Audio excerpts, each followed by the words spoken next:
यही वो ढाबा है जहाँ हमने नाश्ता किया था। और गाड़ी कहाँ खड़ी की? वहाँ पे।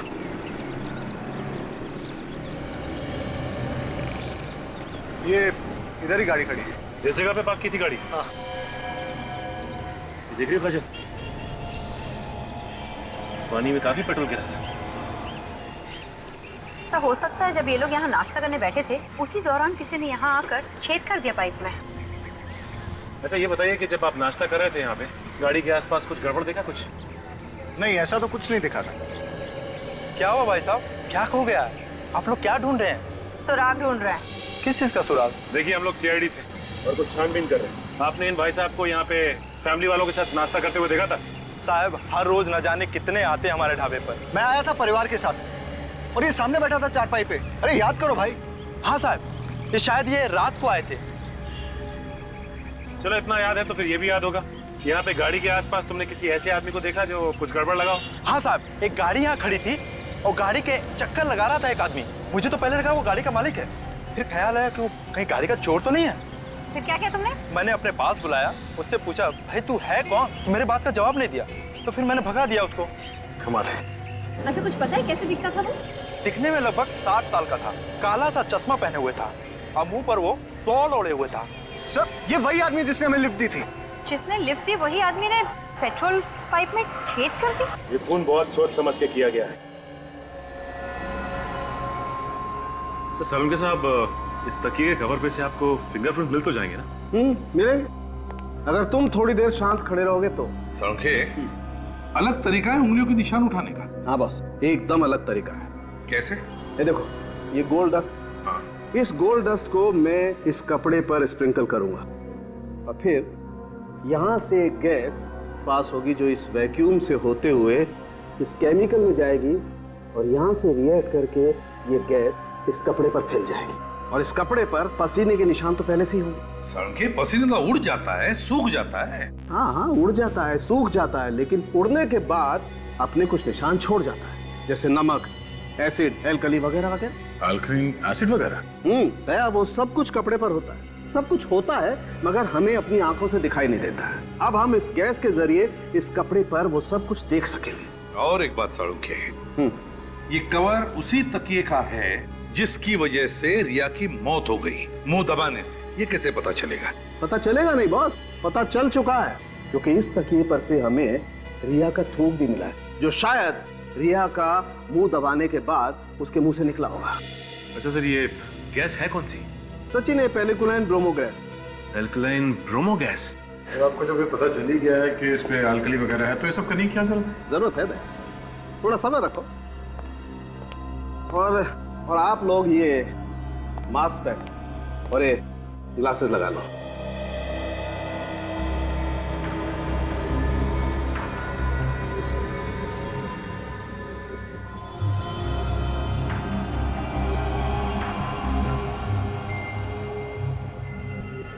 अब बॉस, मैं ये गैस इस कपड़े पर छोड़ता हूं।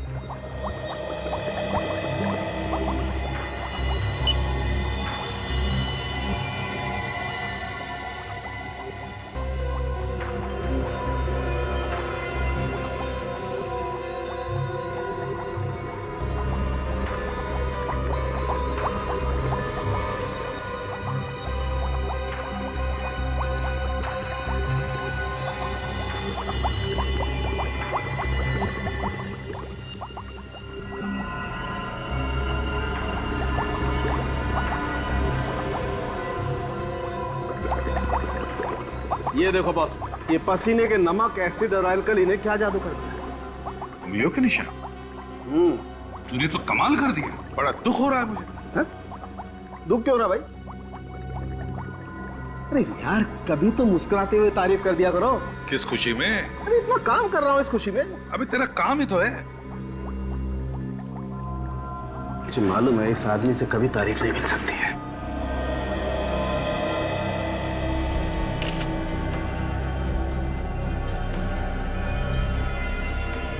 ये देखो बस, उस तकिए के कवर पर जो उंगलियों के निशान थे वो ये रहे। अब इन उंगलियों के निशानों को उन लोगों की उंगलियों के निशान के साथ मैच करके देखेंगे जो उस रात रिया के साथ उस बंगले में थे। सचिन, सर। काजल को बोलो उन लोगों को लेकर आए। आइए।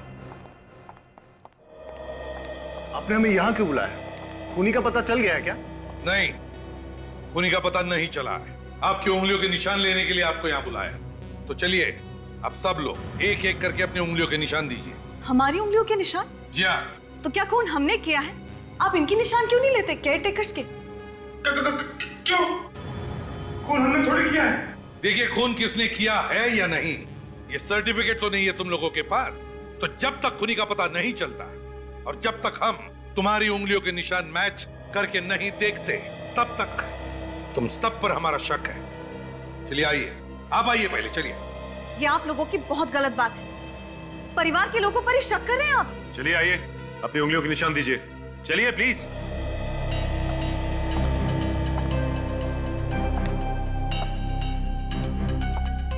हाथ रखिए।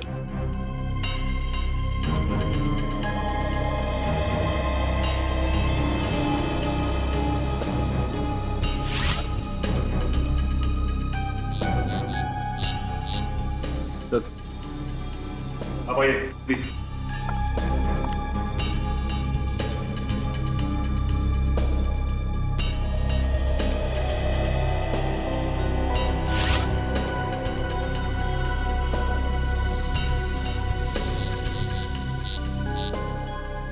चलिए आप चलिए प्लीज।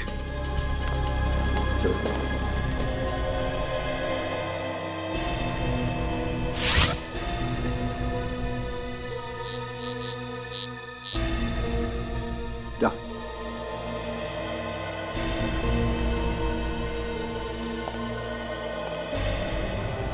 हाथ रखो।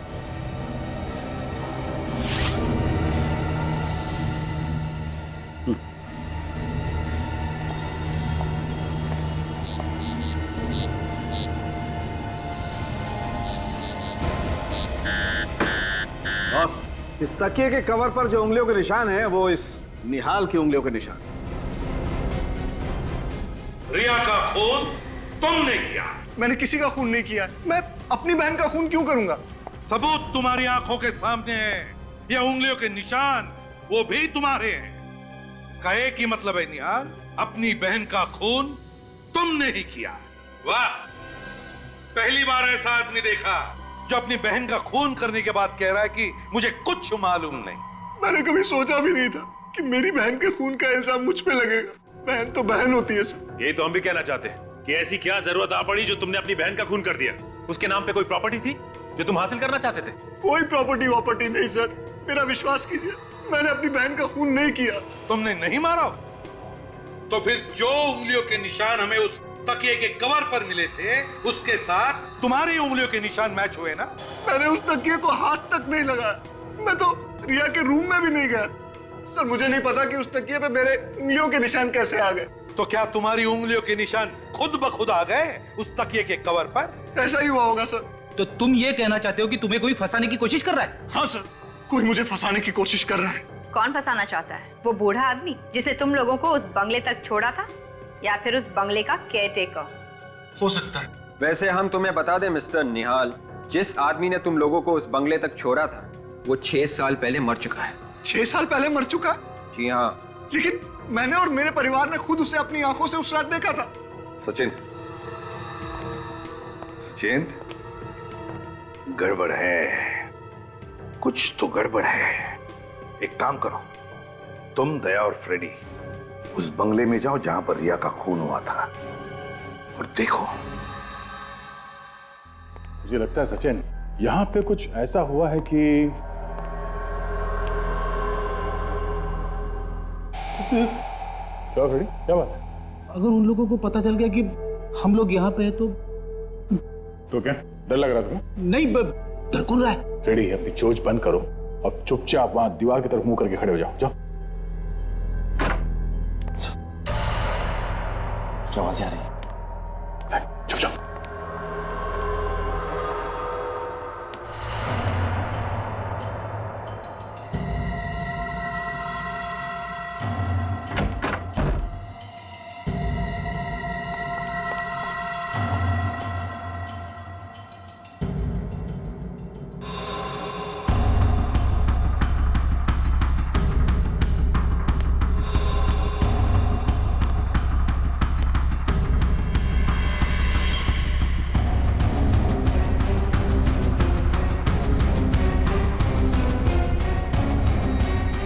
हो गया? हाँ? निहाल, मैंने पूछा तुम्हारा काम हो गया? ऐसे चुप रहने से काम नहीं चलेगा। इस तकिए से किसका खून कर रहे थे? हाँ? किसका? इस पुतले का? हाँ? ये होश में नहीं है या फिर होश में ना होने का नाटक कर रहा है? अक्सर लोग अपनी जान बचाने के लिए तरह तरह के बहाने ढूंढते हैं। ऐसे बुत बन के खड़े रहने से काम नहीं चलेगा। निहाल! सर, इसकी आंखों की पुतली अब बड़ी अजीब सी दिख रही है सर। इसने इसे हिप्नोटाइज कर दिया है। इसे पता नहीं कि कहाँ है और क्या कर रहा है। इसे जल्दी से इसके इस हालत से बाहर निकालना पड़ेगा। मिता जी, ये बात लगभग पक्की है कि निहाल ने खून किया है। कि क्या कह रहे हैं आप? मैं आपसे पहले भी कह चुकी हूँ कि मेरे पति अपनी बहन का खून नहीं कर सकते, और आप है कि ऐसा हुआ है और हम लोगों ने अपनी आंखों से देखा है। ये उस कमरे में गया जहाँ पे खून हुआ था और वहां जाके तकिए से खून करने की कोशिश की। क्या कह रहे हैं आप? देखिए, इन्हें हिप्नोटाइज किया गया है और ये काम इनसे कोई और करवा रहा है। हिप्नोटाइज? हाँ, हिप्नोटाइज। और ये सब प्लानिंग के साथ किया गया है। रास्ते में आपकी कार खराब अपने आप नहीं हो गई थी, किसी ने जानबूझकर खराब की थी और उसके बाद यहाँ रिया को यहाँ लाके इसका खून कर दिया गया। ऐसा नहीं हो सकता। ऐसा हुआ है। किसने किया खून? अमित। हाँ, अमित। ये अमित कौन है? इससे पहले तो कभी नाम नहीं सुना इसका। अमित निहाल का दोस्त है।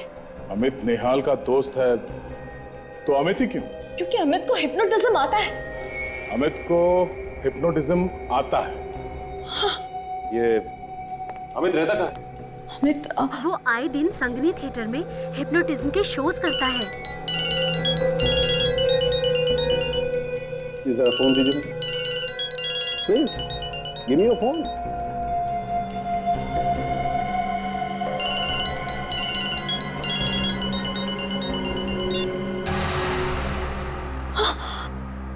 देखा? निहाल, ये सब क्या हो रहा है? आप लोग यहाँ कैसे? निहाल, हम लोग काफी देर से यहाँ पर हैं। मिस्टर निहाल, आपको हिप्नोटाइज किया गया। डॉक्टर साहब, अगर अलार्म के बंद होने से ये हिप्नोटिज्म से बाहर आ जाता है तो हिप्नोटिज्म में जाने के लिए भी कोई ट्यून या कोई ट्रिगर होगा ना? बिल्कुल होगा दया, लेकिन वो क्या ट्रिगर है ये हमें ढूंढना पड़ेगा। इस ट्रिगर के बारे में तो ये अमित ही बता सकता है हमें। सचिन, यहाँ।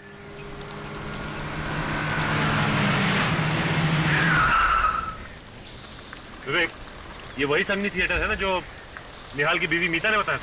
हाँ, और अमित कुछ ही देर में परफॉर्म करने वाला है यहाँ पे। एक बात समझ में नहीं आ रही है, अमित ने निहाल को हिप्नोटाइज किया ही क्यों? हाँ फ्रेडी, ये बात तो है। ये चीखने की आवाज सुनी तूने? हाँ।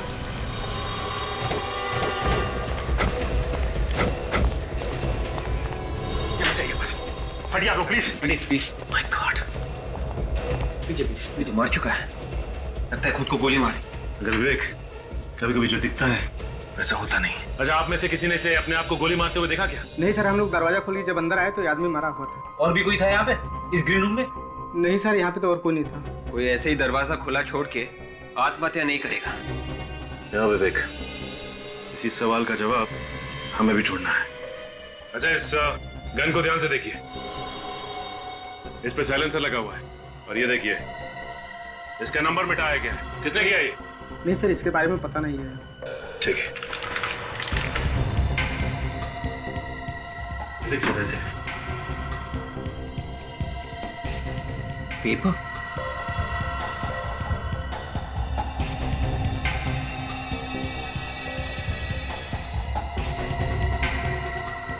माय गॉड, इसमें तो लिखा गया है कि निहाल को कैसे हिप्नोटाइज करना है। उसके नीचे ये भी लिखा है, सम्मोहन अवस्था से कैसे बाहर निकलना है। मतलब उस बंगले का केयर टेकर जब जब रात में खांसेगा तब तब निहाल हिप्नोटाइज्ड हो जाएगा, और जब जब उसके मोबाइल का अलार्म बज के बंद होगा तब तब वो हिप्नोटिज्म से बाहर निकलेगा। मगर ये अमित उस देखभाल करने वाले बूढ़े आदमी को जानता कैसे था? हमें ये भी पता करना चाहिए। और साथ में ये भी पता करना होगा कि इसने आत्महत्या ही की है या फिर इसका खून हुआ है।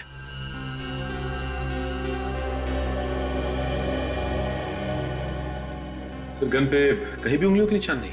नहीं सचिन, और इस गन का नंबर भी सैंड पेपर से घिस घिस के मिटा दिया गया है। हो सकता है सारंग के खून करते वक्त खूनी ने ग्लव्स पहने होंगे और इसीलिए उस पर कोई उंगलियों के निशान नहीं। लेकिन बॉस, इस सब के बावजूद मुझे इस गन पर से पाउडर जैसा कुछ मिल गया है। वो क्या है सर? ये देखो, ये कुछ तंबाकू का चूरा जैसा लगता है बॉस। तंबाकू का चूरा? सारंग के मुझे लगता है ये सिगार का तंबाकू है। मतलब खूनी सिगार पीता है। बॉस, इसका पता लगाया जा सकता है। कैसे? मैं बताता हूं। आओ बॉस, ये जो केमिकल है ना बॉस, इसमें अगर किसी चीज पर सिगरेट का धुआं भी लगा हो ना तो पकड़ में आ सकता है। अच्छा, तो फिर देखते हैं।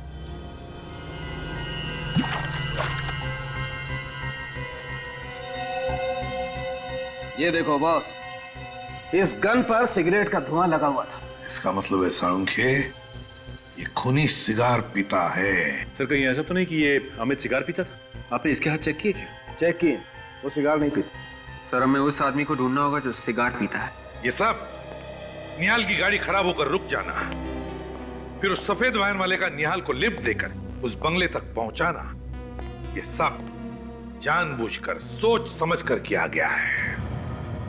गांव में जाके पता लगाओ कोई सिगार पीने वाले को जानता है क्या। गांव के हर एक आदमी से पूछते हैं, किसी ने ऐसे आदमी को देखा है जो लगातार सिगार पीता है? अरे सर, आप लोग वापस यहाँ पे? क्या हुआ सर, वो खूनी मिला या नहीं? नहीं, अभी तक तो नहीं, लेकिन जल्दी ही पकड़ा जाएगा। अच्छा एक बात बताओ, आप किसी ऐसे आदमी को जानते हो जो लगातार सिगार पीता हो, या ऐसा आदमी जो बाहर से आया हो गांव में? हाँ सर, एक आदमी यहाँ पे आता तो था और सर वो सिगार भी बहुत पीता था। सर वो उस आदमी को भी जानता था जो वो उस पुरानी वैन का मालिक था। तुम उस आदमी को जानते हो क्या? हाँ सर, उसका नाम ऋषिकेश है। कौन ये ऋषिकेश? सर ये ऋषिकेश बाहर से 6 साल पहले यहाँ पे आया था, जब उस वैन का मालिक जिंदा था और वो इस जगह को खरीदना चाहता है, लेकिन इस पे केस चल रहा था इसलिए खरीद नहीं सका। इसका मतलब ऋषिकेश जानता था उस आदमी को, वो जानता था वो बुढ़ा आदमी कैसा दिखता है।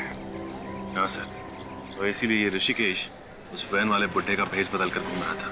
और वैसी वैन भी बनवा ली। अच्छा एक बात बताइए, आप ऋषिकेश के बारे में कुछ और जानते हैं? उसका नंबर, एड्रेस वगैरह कुछ भी? सर उसका मोबाइल नंबर है मेरे पास। जरा देना। सर उसका नंबर है 9001238874 और सर वो उस कॉलेज के बाजू में रहता है। सर उसका एड्रेस है B1 तेलीगरी। ताकि मैं फंस जाऊंगा।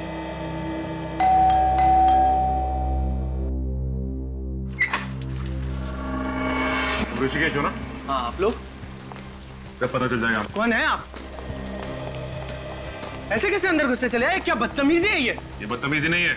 ये बताओ कि तुम्हारे साथ साथ और कौन मिला हुआ है इस साजिश में? साजिश? कौन सी साजिश? ये रिया और अमित की मौत की साजिश में। और किस साजिश में? अमित और रिया की मौत की साजिश? हाँ, और वो वैन कहाँ पे जो तुमने बनवाई है? वैन? कौन सी वैन की बात कर रहे हैं आप लोग? मैं कुछ समझा नहीं। तुम्हें सब पता है, नादान मत करो तुम। बताओ कहाँ है?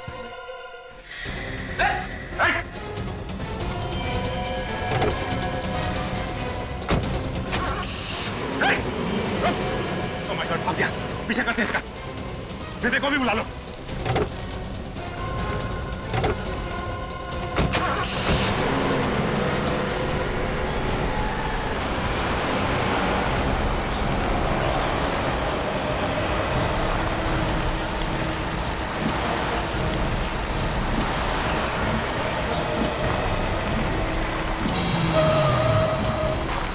काम करता हूँ, मैं गाड़ी साइड में लगा लेता हूँ, इन पर नजर रखता हूँ।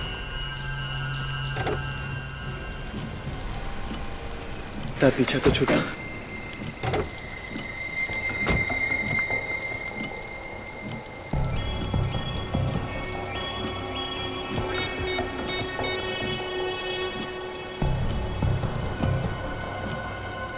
फोन कर रहा है। हाँ कहाँ हो? यार जल्दी आओ ना। तुम यहाँ आओगे तो मैं सब बताता हूँ। यार वैसे ही CID वाले पीछे पड़ गए।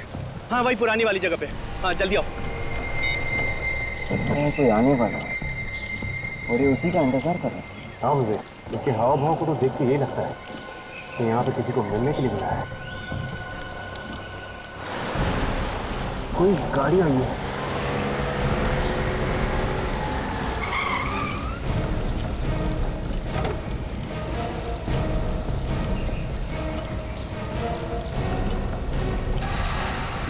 ये तो निहाल की पत्नी मीता है। इस समय इतनी बारिश में तुमने मुझे यहाँ क्यों बुलाया? क्या इमरजेंसी है? इमरजेंसी? सीआईडी के लोग मेरे पीछे पड़े हुए और तुम इमरजेंसी की बात कर रही हो? ये यहाँ पे कैसे? चल के पूछते हैं। सीआईडी और हमें इस तरह एक साथ किसी ने यहाँ पे देख लिया ना तो लेने के देने पड़ जाएंगे।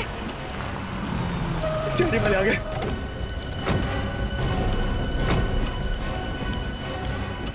आप लोग यहाँ? यही सवाल हम भी पूछना चाहते हैं। क्या आप और यहाँ? ये इसने मुझे यहाँ बुलाया। इसने मुझे मजबूर किया यहाँ आने के लिए। ये मेरी ननद रिया का खूनी है। आप इसे गिरफ्तार कर लीजिए। मैंने क्या किया? तुम झूठ क्यों बोल रही हो? मुझे क्यों फंसा रही हो यार? मैं झूठ बोल रही हूँ? मैं तुम्हें फंसा रही हूँ? चलिए आपको गुमराह करने की कोशिश कर रहा है। मैं झूठ नहीं बोल रही हूँ, झूठ कौन बोल रहे हो? मैं भी कौन सच कह रहा है कौन झूठ सब पता चल जाएगा।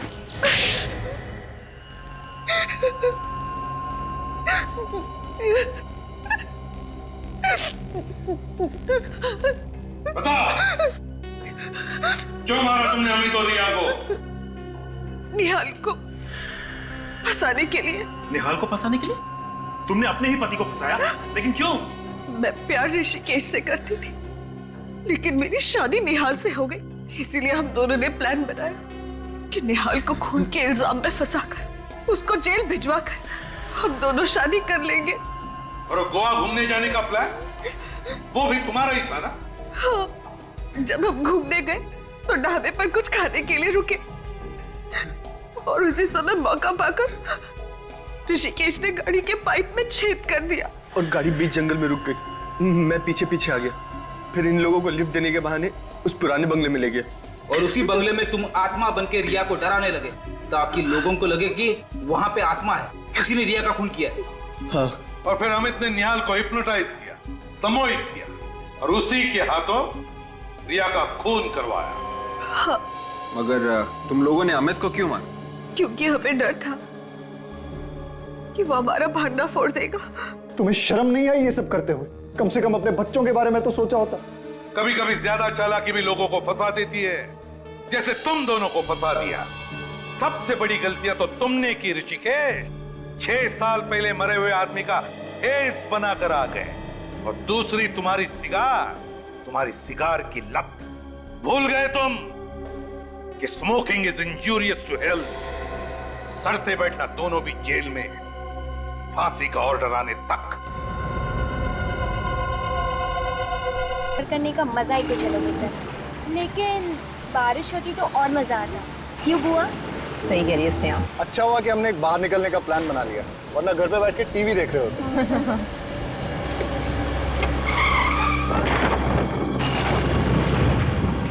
पता नहीं गाड़ी को क्या हो गया अचानक। ऐसा क्या हो गया गाड़ी में? देख के आता हूँ।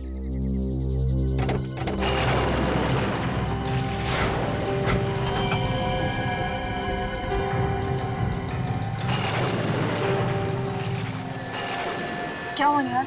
कुछ समझ में नहीं आ रहा है, पता नहीं क्या हुआ है। लोग, भगवान ने किसी को हमारी मदद के लिए भेज दिया।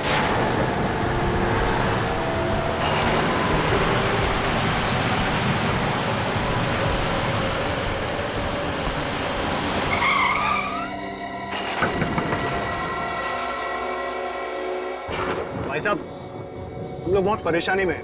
हमारी कार खराब हो गई है। यहाँ आसपास कोई गैराज है क्या? गैराज? और यहाँ गैराज कहाँ से आएगा? कोई होटल वगैरह? यहाँ कोई होटल नहीं। हाँ, लेकिन एक जगह मैं जानता हूँ जहाँ तुम लोग रात गुजार सकते हो। कौन सी जगह है वो? यहाँ पास में ही एक बंगलो है, बड़ा पुराना सा घर। वो जगह तुम लोगों के लिए सही रहेगी। जल्दी बोलो, मेरे पास वक्त नहीं है, मुझे पास के गाँव में कुछ काम है। ठीक है भाई साहब, क्या आप हमें उस बंगले तक ड्रॉप कर सकते हैं? बैठ जाओ। 1 मिनट, हम जरा सामान ले लेते हैं। ले लो।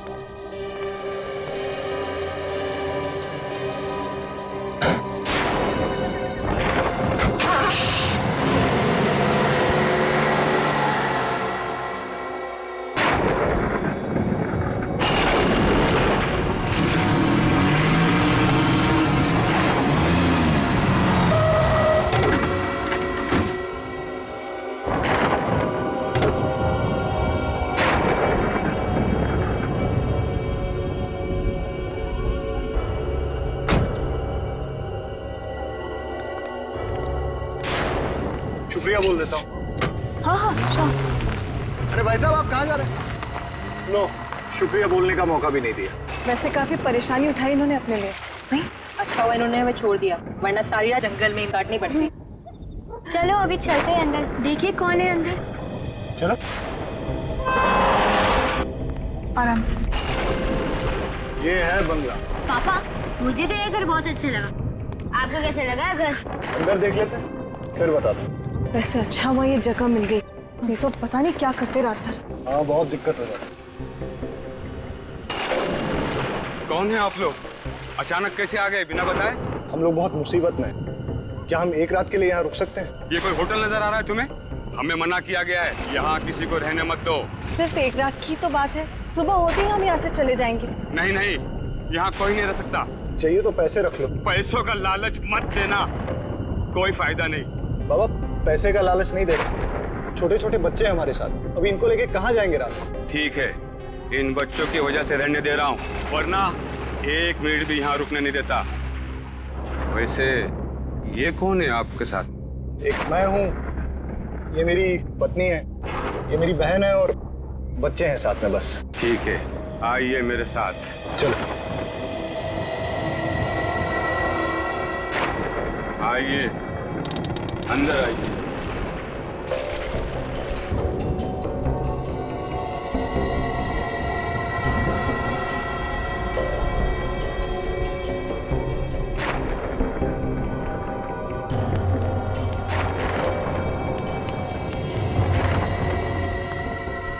निहाल, यहाँ तो बिजली भी नहीं है, रहेंगे कैसे? फिर भी जगह बहुत अच्छी है। मैं आप लोगों के लिए कमरे खोल देता हूँ।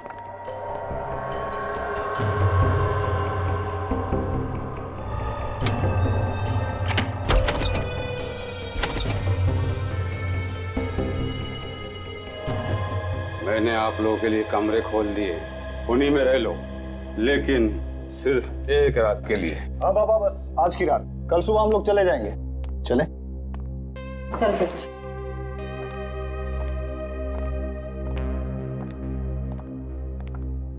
बच्चों तुम लोग वो वाला रूम ले लो। Good night. Good night. और दरवाजा बंद कर लो। सो जाना। हाँ हाँ बाय, गुड नाइट। रिया, जी भैया।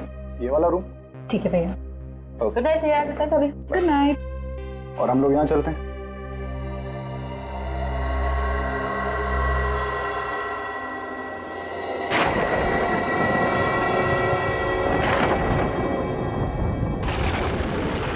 बदबू आ रही है इसमें से, गंदा भी पता नहीं कैसे इतने गड्ढे हो रहे हैं इसमें। कितने मच्छर है यहाँ पे। ये चलने की आवाज, कौन है वहां पे? कौन है?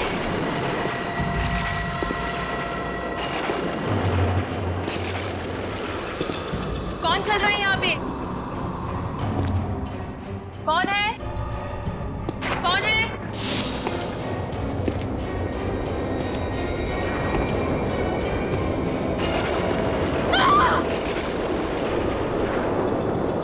कौन है वहां पे? पर्दे के पीछे कौन है? बाहर आओ, कौन है? मैंने देख लिया, कौन है वहां पे? बाहर आओ, बाहर निकलो, क्या चाहिए तुमको?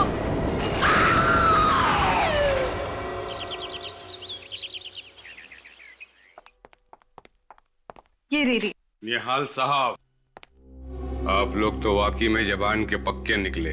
सब तैयारी हो गई? आप लोग का सामान कहाँ है? बाबा मुझे आपसे कुछ बात करनी थी। क्या बात करनी है? बुरा मत मानिएगा, मुझे और मेरे परिवार को ये जगह बहुत पसंद आई। क्या हम यहाँ एक और दिन रह सकते हैं? नहीं नहीं, आप लोगों ने मुझे जुबान दी थी कि सुबह होते ही आप लोग चले जाएंगे, और आप लोगों को चले जाना चाहिए, यही अच्छा है। आप बात को समझिए, ये जगह मुझे इतनी पसंद आई है ना कि मैं इसे खरीदना चाहता हूँ। खरीदना चाहते हो? क्या फायदा खरीद कर? यहाँ बिजली नहीं है और कुछ भी नहीं है। ऐसा क्या पसंद आ गया आपको इस घर में? बस दिल आने की बात है बाबा, जगह खूबसूरत है, दिल आ गया। और इस घर की बनावट बहुत अच्छी है, पुराने किस्म के घर लोग कैसे बनाते थे, देखकर बहुत अच्छा लगा। अब तो हम यहाँ रह सकते हैं, हम कल चले जाएंगे, पक्का? ठीक है, वैसे भी इस जगह का मालिक इसे बेचना चाहता है। अब आप लोग इसे खरीदना चाह रहे हो तो ठीक है। धन्यवाद बाबा। चलो अच्छा है, आसानी से मान गए, वरना और हाथ पैर जोड़ने पड़ते। अरे रिया, चलो रिया से मिलते हैं।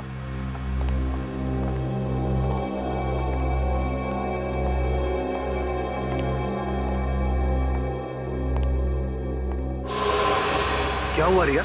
तुम चुपचाप क्यों? तुम बोल क्यों नहीं रही हो रिया? क्या हुआ रिया? कुछ हुआ है।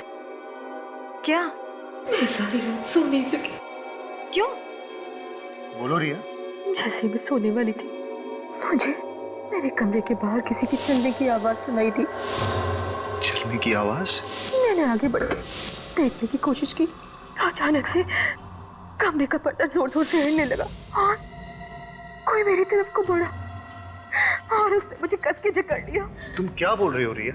मैं सच कह रही हूँ भाई, मैंने किसी की परछाई देखी यहाँ पे और इस जगह में कोई आत्मा वात्मा है। हमें यहाँ नहीं रहना चाहिए, हमें जल्दी से यहाँ से जाना चाहिए भैया। तुमने जरूर कोई डरावना सपना देखा है। रिलैक्स। और ये आत्मा वात्मा कुछ नहीं होता है, समझी? अरे यहाँ आसपास इससे अच्छा घर नहीं है। मैं तो इसे खरीदने की सोच रहा हूँ। हाँ रिया, मुझे लगता है कि तुम्हें थकान की वजह से ऐसे लग रहा है। तुम जब आराम कर लोगी, ठीक से सो जाओगी तो सब कुछ ठीक हो जाएगा। कुछ ठीक नहीं होगा। अरे सब ठीक हो जाएगा। और अगर तुम्हें रात को डर लगे ना, स्नेहा तुम्हारे साथ सो जाएगी, ठीक है? वाह बुआ, अगर डर लगे तो मेरे साथ आके सो जाना, खूब गप्पे लड़ाएंगे। चलो चलो अब ब्रेकफास्ट करते हैं। मुझे तो बहुत जोरों की भूख लगी है। देखिए, शायद ये आदमी खाने के लिए कुछ दे दे। वैसे भी बहुत देर हो गई। अच्छा रिया, तुम भी फ्रेश होकर नाश्ता करने के लिए आ जाओ, ठीक है? चलो कम कम।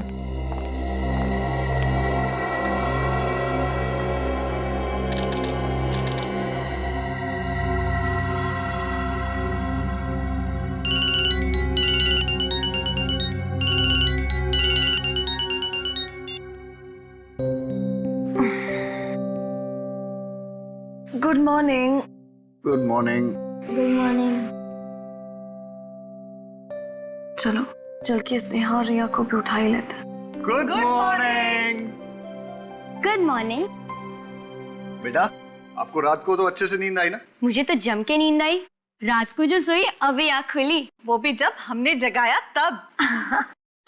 और इसे देखो कैसे कुंभकर्ण की नींद सो रही है। इसे तो पता भी नहीं है किसके रूम में कोई आया भी है। क्यों रिया? उठाओ इसे। रिया, 8 बज गया, हमें निकलना है यहाँ से। ये ऐसे नहीं उठेगी, इसके लिए लगता है ढोल वोल बजवाने पड़ेंगे। रिया, रिया, रिया, रिया, रिया उठो। निहाल, रिया कोई जवाब क्यों नहीं दे रही? मैं देखता हूँ। रिया, रिया, रिया उठो। पापा बुआ को क्या हुआ? निहाल, क्या हुआ रिया को? रिया, निहाल क्या हुआ? निहाल क्या हुआ रिया को? इसकी मौत हो गई है।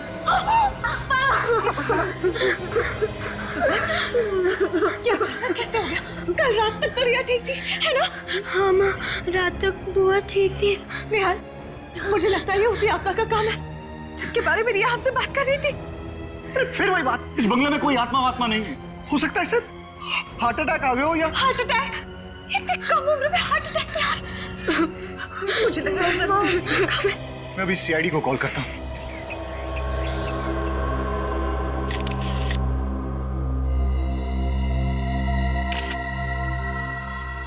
सचिन, फ्रेडी, जरा आसपास देखो, देखो कुछ अजीब दिखता है क्या?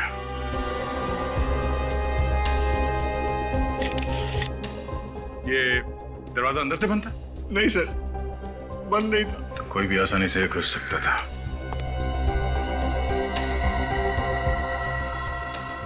गले पे कोई निशान है? ना सर। नाक से खून वगैरह? सर, रात को ठीक ठाक सोई थी, पर सुबह देखा तो मर गई। रात में बिल्कुल ठीक ठाक सोई और अचानक मौत हो गई। इस कमरे में कोई और भी सोया था? हाँ सर, मेरी बेटी स्नेहा भी थी साथ। स्नेहा आपको मालूम है इनकी मौत कैसे हुई? नहीं सुबह जब मम्मी डैडी ने आके उठाया तब पता चला। कोई चीखने चिल्लाने की आवाज नहीं सुनी? ये तो बहुत ही गहरी नींद में सोती है। सर, मैं आपसे एक बात कहना चाहती हूँ। क्या? ऐसा लगता है कि यहाँ पे कोई आत्मा है। आत्मा? आपका कहने का मतलब है कि इसकी मौत आत्मा की वजह से हुई? जी, क्योंकि पहली रात तो ये अकेले ही दूसरे कमरे में थी और इसने हमें बताया था कि कोई था वहां पर। अगर इसका खून हुआ है तो किसी इंसान ने किया है। लेकिन सर, उसने कुछ आवाजें सुनी थी रात को, किसी के चलने की। तो आप लोगों ने पूछा नहीं कौन था वो? किसके चलने की आवाज सुनी थी? हमें लगा कि उसके दिमाग का वहम। नहीं, कुछ और ही चक्कर है। आप सब लोग यहीं पे रहते हैं? हम लोग तो सिर्फ 2 दिन से रुके हैं यहाँ पे। ये लोग यहाँ के देखभाल करते हैं। तो आप यहाँ के केयरटेकर हैं? जी साहब। तो आप लोगों को कुछ तो पता होगा ना? नहीं मालूम साहब, मैं तो इस बंगले के बाहर वाले कमरे में सोया था। मुझे क्या पता अंदर क्या हुआ। हाँ साहब, कल रात को इनकी तबीयत बहुत खराब थी। पूरी रात खांसते रहे और कमरे से बाहर भी नहीं गए। ये कमरे से बाहर नहीं गए, गहरी नींद में सोई हुई थी और बाकी किसी को कुछ मालूम नहीं। तो पता कैसे चलेगा कि इसकी मौत हुई कैसे? अच्छा, इन्हें किसी तरह की कोई बीमारी थी? कोई दिल की बीमारी वगैरह? ऐसी तो कोई बीमारी नहीं थी साहब। इन लोगों को यहाँ रखकर हमने बहुत बड़ी भूल की। हमें क्या पता था कि यहाँ ये सब होने वाला है। सर, हम तो छुट्टियां मनाने के लिए गोवा जा रहे थे। रास्ते में हमारी कार खराब हो गई और हमें यहाँ आना पड़ा। तो आप लोगों को इस जगह के बारे में पहले से मालूम था? नहीं सर, एक आदमी लेके आया था हमें। कौन था वो आदमी? पता नहीं कौन था वो। हमारी कार खराब हो गई थी, हम लोग रास्ते में खड़े थे तो वो वहां से गुजर रहा था। तो हमने उससे होटल के बारे में पूछा और उसने बताया कि आसपास कोई होटल नहीं है, पर एक बंगला है जहां हम रुक सकते हैं। वो हमें अपनी गाड़ी में यहाँ तक लेके आया। अच्छा, वो आदमी दिखने में कैसा था? उसकी उम्र कई 60 साल की होगी। उसने आंखों पे काला चश्मा पहन रखा था, एक शॉल ओढ़ रखी थी उसने। और हाँ सर, वो बोल रहा था कि उसे पास वाले गांव में कुछ काम है। तुम्हें उसकी गाड़ी का नंबर याद है? सर, वो एक पुरानी सी सफेद कलर की वैन थी और उसका नंबर था XOZ 45 A9094। अच्छा, तुम हमें उस जगह पे ले जाओ जहाँ पे तुम्हारी गाड़ी खराब हो गई थी। आसपास के गांव में जाके इस आदमी के बारे में पूछना होगा। ये निहाल ने बताया था कि वैन का मालिक, उसको इस गांव में कुछ काम था और उसकी बीवी नीता बता रही थी कि वो वैन जो थी वो सफ़ेद रंग की थी। हाँ सर। देखो, इस गांव में कहीं वैन है क्या या उस वैन के बारे में कोई जानता है? सर, सफेद वैन। फ्रेडी, इस वैन की हालत को देख के ऐसा लगता है कि ये वैन ये सालों से यहाँ हिली ही नहीं है। आगे का एक टायर भी नहीं है। अगर ये वैन चल नहीं सकती है तो फिर निहाल और उसकी फैमिली इसमें बैठे कैसे थे? जरा देखो, इस वैन से कुछ पता चलता है